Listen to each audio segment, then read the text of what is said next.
This is Sports Talk Chicago here with Jon Zaghloul. Appreciate all of you tuning in. John Meadows is doing all the directing and producing behind the scenes. We're having a great time here with you. Feel free to comment. Let us know what you think. We are live here on YouTube, live on Twitch at Sports Talk Chicago. Follow me all over at John Z Sports and at Sports Talk Chicago. And hey, hit that subscribe button to the channel so we can give you guys the best Chicago sports and Chicago Bears content. Also, a big shout out to WJLB, AM 1230, up there on the screen. One of our many radio affiliates. We're going to have some news on some radio affiliates coming in, so great to have them be a partner with us. They air us every Thursday from 5 to 6 p.m. So if you're in the Chicagoland area, driving around in your car right after work, go to AM 1230 on the dial. You can check us out and hear this entire program right there on the radio waves. Got one more topic I want to get to. Pretty broad topic. Where do the Bears go from here? Is there a light at the end of the tunnel? Is there anything we should be excited about or looking forward to? Kind of glossed over this a little bit because we've been talking about what the future could hold, how things could go.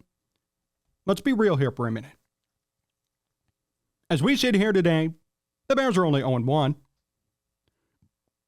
They could theoretically go 16-1. Win out the rest of the way, win the Super Bowl. And maybe we're overreacting to one game, one bad outing, one bad situation. And I fully acknowledge that. I want to say, first and foremost, that it is possible for the Bears to recover from this. It is possible by the end of the year to see this team in the thick of the wild card hunt. I want to preface this entire thing by saying that. It's still possible. But as we sit here today, if things continue on this pace, if Justin Fields continues to perform like this, if the coaching staff just can't get it together, if the offensive line is still tough, if DJ Moore is still getting only 2 targets per game, what are they going to do as the season moves forward? More importantly, what will happen come the end of the season? This is controversial, but this is a fact. Whether you like it or not, you might not be ready to hear it, but maybe you are because yesterday went so bad. If Justin Fields continues to perform like this, no more Justin Fields at the end of this season. And that's not only me saying it. That's not only me saying it. This was on Twitter, the Bears blog. Good blog. Somebody said, if you're giving up on Justin after one game, you were never in to begin with. Enough with the overreactions. But yeah, here's what he had to say, and I fully agree with this sentiment, which is why I hearted it on Twitter. It's not a question of giving up on Justin. It's a question of having the worst record in the league with a quarterback in this draft that many believe is generational. If the Bears somehow play like this all year, and maybe they do go 3-14 again, do you really want to run it back with Justin Fields? Are you really going to sit here and tell me with confidence that he is the guy? He's the guy? Guys, come on. Justin Fields has a lot to do to earn another year. And we said this before the season. Justin Fields has proven to everybody, to his credit, that he is a competent NFL quarterback. He's competent. He's not the best. He's not the worst. He's right in the middle, much like Mitch Trubisky. Very similar to Mitch. He's been in tough circumstances, in tough situations, not really had the personnel till this year. It sucks. But at the end of the day, if this continues, Justin Fields cannot be the long-term play here for the Bears. And as scary as that sounds, and as troubling as that sounds for many Bears fans and many Justin Fields lovers, the fact is that if this continues, they need a new quarterback at end of year. And they need a new coaching staff, a new GM. I think maybe a new GM, but definitely a new head coach and a new OC. This is scary. We are in troubled waters after one game because this is probably the worst things could have gone. I mean, everything that went wrong, in my opinion, just went wrong. Justin Fields didn't show up to play. The offensive line was one of the worst in the entire league. Luke Getsy's play calls were absolute trash. Absolute trash. And the Packers and Jordan Love outplayed Justin Fields. If this continues, it is fair to say that people should be fired and Justin Fields should lose his job. And that's what we have to be looking forward to as the season moves forward. I'm not rooting for anybody to get fired. I'm not rooting for anybody to be released or cut. None of that stuff. But deep down, as you watch this season, if things don't go according to plan, it's fair to say that there will be change come the end of this year. And I know, 3-4 months away, it was game one. There can be change at the end of this year if this continues. I think it's fair to say, and I think it's a fair expectation to have. That's pretty scary, isn't it? I mean, I'm terrified to say that. That worries me. But you know what? I'm not willing to run it back with this team. I'm sick of it. I'm sick of it. I'm sick of Chicago teams in general running it back with crap rosters, crap coaching, crap superstars. I'm so just tired of it. The White Sox kept doing it. The Bulls are still doing it. The Cubs got the memo in 2020 and 2021. Now they're better. Why does everybody run it back when things need to be different? Things need to change. If it's not working, you have to change it. And I don't think I'm being too impatient. I don't think I'm being too unrealistic here. Justin Fields has to know what he's doing at this point. Has to be a little bit better. A little bit better. I'm not saying a lot. I never said he was going to win MVP this year, like some analysts said. I never even said he was going to throw for 4,000 yards. Didn't even say that. I said better. Maybe 3,500 yards, 20 touchdowns, 10 picks, 1,000 rushing yards. That's it. I'm just asking for incremental progress and somewhat of a better team, and apparently that's too much to ask for. If that's too much to ask for, then everybody needs to go.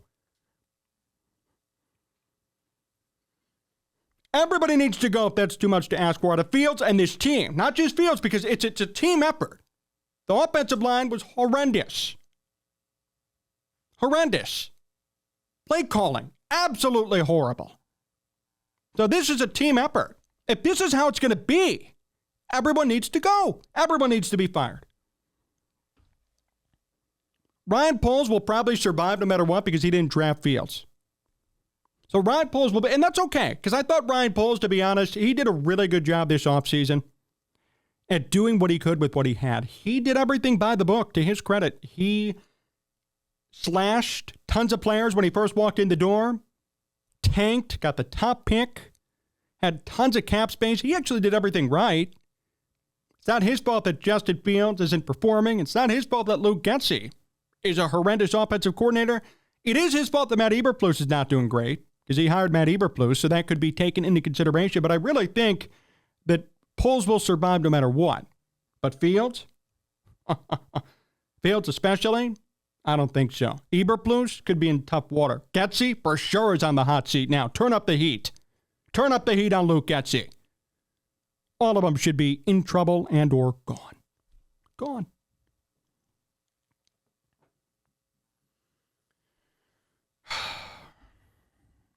And really, I just feel bad. I feel bad for Bears fans who have to suffer through this. I feel bad for everybody who listened to the fake media hype, including myself. I listened to the fake media hype. I can't believe I bought into it. I'm really a fool for doing it, but it's true. This is a shame, and Bears fans don't deserve this. And that's really what I want to end this message on. Bears fans don't deserve this. They don't deserve this sort of mistreatment from their team. Because that's what it is. It's mistreatment. They try to sell everybody every year on some subpar product, and every year people buy in. And then every year people are disappointed. Then we come back thinking something different's going to happen. It is so sad.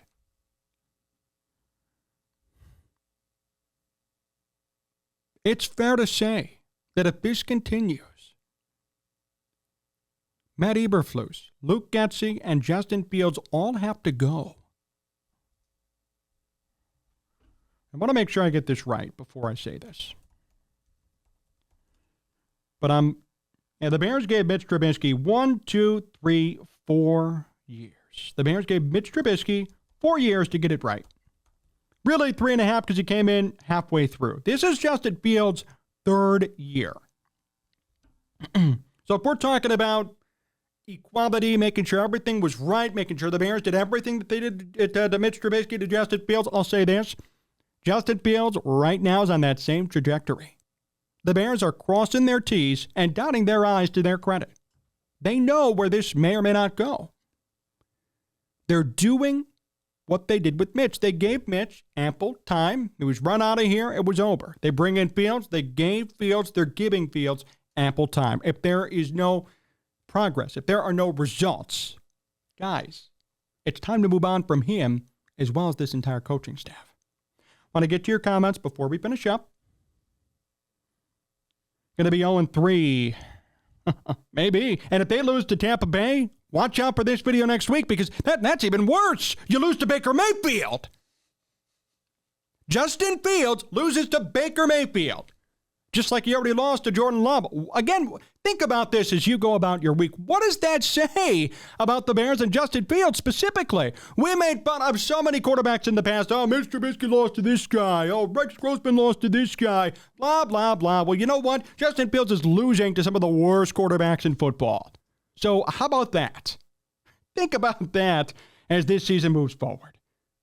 My goodness.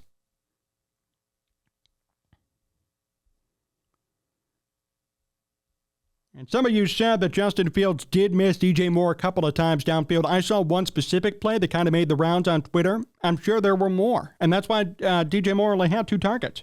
So that's even worse. And this is somebody who the Bears brought in for a first-round pick, a first overall pick.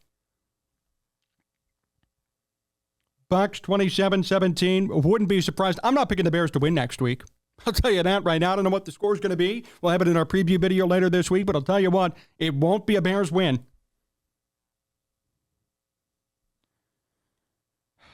Wow. Just really, really sad. Want to make sure I thank everybody for hanging out here with us tonight. A big thank you especially to John Meadows for directing and producing, making all this work behind the scenes. If you're just tuning in, or if you've been tuning in but you haven't hit that subscribe button, please do it because we have experienced some great growth and we'd love to have you along here with us for the ride. Subscribe at Sports Talk Chicago. Follow us all over at Sports Talk Chicago. Hit up our sponsor, Amish Country Farms. And a big thank you to WJOB and Gent TV AM 1230. If you're around in your car in Chicagoland, 5 to 6 p.m. Thursday evenings, check them out because you're going to hear me yelling and screaming about the Bears on their station. And you may hear us on some other stations as well. So we're going to give you news about that. I will end with this comment. It's a quote. Maybe we could do a quote of the day. I want our team to walk into the stadium every week believing they can win football games and not hoping. Well, Brian Poles, I have news for you. I'm always going to be hoping because your team sucks. And things need to change. So long, everyone.